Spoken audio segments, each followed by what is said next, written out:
Hi అండి. MBBS in America. Okay, ఈ అమెరికాలో MBBS free medical PG in America via Caribbean islands. 20 లక్షలు అయిపోతుంది, 30 లక్షలు అయిపోతుంది, 40 లక్షలు అయిపోతుంది, 50 లక్షలు అయిపోతుంది అని చెప్తున్నారండి. మీరు ఏదైనా ఒక కంట్రీ వెళ్ళే ముందు, ఎస్పెషల్లీ అండర్ డెవలప్ కంట్రీస్, నేను చెప్పింది అందుకే. కరేబియన్ ఐలాండ్స్ అనేది అసలు కంట్రీస్ కాదు అవి. 10 లక్షలు, 5 లక్షలు, 20,000, 30,000 పాపులేషన్ చిన్న చిన్న ఐలాండ్స్ అవి. వాటిల్లో 100% ఎన్ఎంసీ రూల్స్ ఫాలో అవ్వట్లేదు. ఆ డిగ్రీస్ 100% ఇన్వాలిడ్. మీరు డైరెక్ట్గా అమెరికా వెళ్ళడానికి అసలు ఇండియన్స్కి ఛాన్సే లేదు.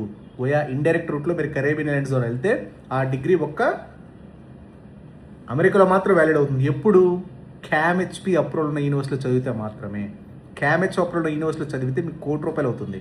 దట్టు ఆ డిగ్రీ అమెరికాలో మాత్రం వ్యాలిడ్. ఎప్పుడు మెడికల్ పీజీ అయితేనే వ్యాలిడ్. అది కూడా సగంలో చదివితే ఆ డిగ్రీ అమెరికాలో కూడా వ్యాలిడ్ కాదు, ఇండియాలో అసలు వ్యాలిడ్ కాదు, ప్రపంచంలో ఎక్కడ వ్యాలిడ్ కాదు. అది ఒక లాంగ్ టర్మ్ కోచింగ్ సెంటర్ మాదిరి ఉంటుంది మెడికల్ పీజీకి అమెరికాలో.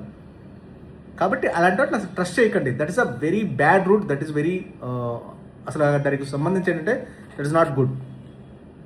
మీ టైము, మనీ అంతా ఎవ్రీథింగ్ వేస్ట్ అవుతుంది. అది ఒక అమెరికాలో మాత్రం. అది మెడికల్ పీజీ అవుతే 10-15 సంవత్సరాల తర్వాత మీరు అంత పర్ఫెక్ట్గా వెళ్తేనే రూట్ అది. లేదా 80% చిన్న మిస్టేక్ జరిగిన టైము, డబ్బులు, మీ డిగ్రీ 100% ఇన్వాలిడ్ అవుతుంది.